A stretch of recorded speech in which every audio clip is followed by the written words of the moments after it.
Hi, I'm Julie from Cultures for Health. Did you know you can make milk kefir at home for a fraction of the cost of what you can buy it for in the grocery store?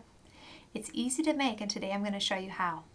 Now you'll need a milk kefir culture to get started, and there's a couple of types available. There are powdered kefir starter cultures that can be used for a couple of batches, and then there's what's called milk kefir grains, and this is actually the one we prefer, is milk kefir grains. Now the term grains is very misleading. There aren't actually any grains in this culture, like wheat, rye, spelt, what we normally think of as grains. Instead, the term grain refers to the appearance of the culture. So as you can see, it's kind of little granules. They actually look like little mini cauliflowers. Now this culture is a mix of beneficial yeast and bacteria existing in a symbiotic relationship. So that's what makes up the culture. We prefer milk kefir grains because they are reusable for an indefinite period of time. This culture can be added to milk over and over again to make a new batch of kefir every 24 to 48 hours. Also, milk kefir grains contain significantly more beneficial strains of bacteria and yeast than the powdered starter cultures. Now, there are a couple of ways to get milk kefir grains. If you have a friend who makes milk kefir, they may be willing to share some of their culture with you. These guys tend to grow a little bit, and so they may have some extras they can share. If that's not an option for you, we also have them available on our website. We ship them in a shelf-stable state, so they are safe to ship, and they arrive just like this. So let's go ahead and get started making milk kefir. Milk kefir is perhaps one of the easiest cultured foods to make. If you're a beginner, this is a great one to start with. So let's go ahead and make a pint of milk kefir. So what we need are our activated kefir grains. So these are rehydrated kefir grains ready to go. We're going to go ahead and put these in the jar. Okay.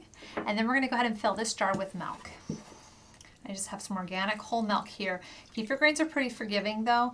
You can use any number of types of milk. You can use low-fat milk if you'd like. You can use goat milk. You can even use coconut milk. What you want to stay away from is ultra-high pasteurized or ultra-high temp and ultra-pasteurized milks. Those are a little more unreliable for making any cultured food. So this is just regular organic whole milk from the grocery store. So we went ahead and added this to the jar.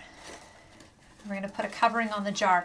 As kefir ferments, it tends to create some gas that attracts things like fruit flies and ants. So I recommend putting a nice tight weave cover, either something like a paper coffee filter like this, or a dish towel, something like that, and then secure it with a nice tight rubber band.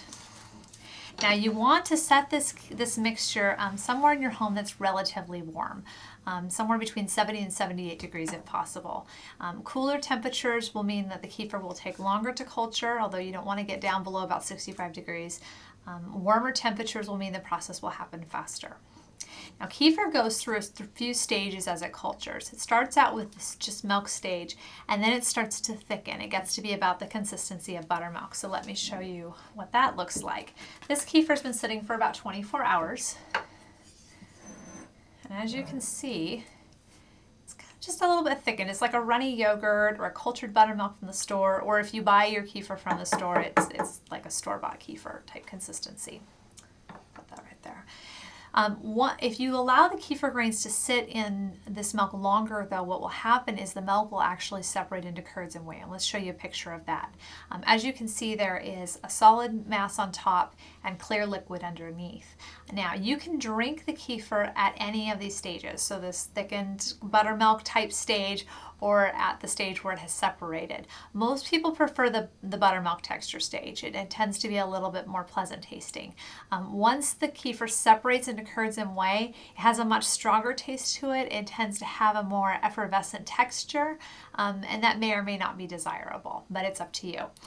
It is usable both ways though, so if you accidentally let your kefir over culture, it's not a big deal. So this milk's been sitting with the kefir grains for about 24 hours. It's that buttermilk consistency, and it's ready to go ahead and pull the kefir grains out. So we are going to go ahead and pour.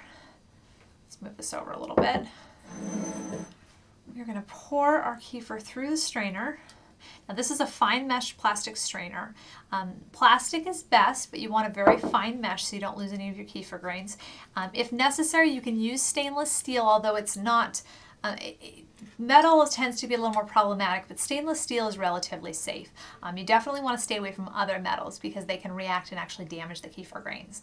And so some of the kefir will move through the strainer on its own, but sometimes it needs a little bit of help. So you can use either very clean fingers to move it around, or you can use a spoon. And so all I'm doing is just gently moving the kefir around in the strainer, and it's helping push the kefir through, just like this. But this is actually kefir. This is what you pay so much money for in the grocery store. It's really this easy to make. So, all right, starting to see the kefir grains. We're getting towards the end. All right, and there are the kefir grains, those little lumps right there. I'll pull these up here. And so you're going to take these kefir grains and put them in fresh milk, and 24 to 48 hours later, you'll have another batch of kefir. It's really that easy to make kefir. There's your kefir. You can use it in smoothies, you can use it for baking, you can drink it plain. There are so many options. Check out our website. We have a ton of recipes. There are recipes that came with your packet as well. I'm Julie from Cultures for Health, where healthy food starts.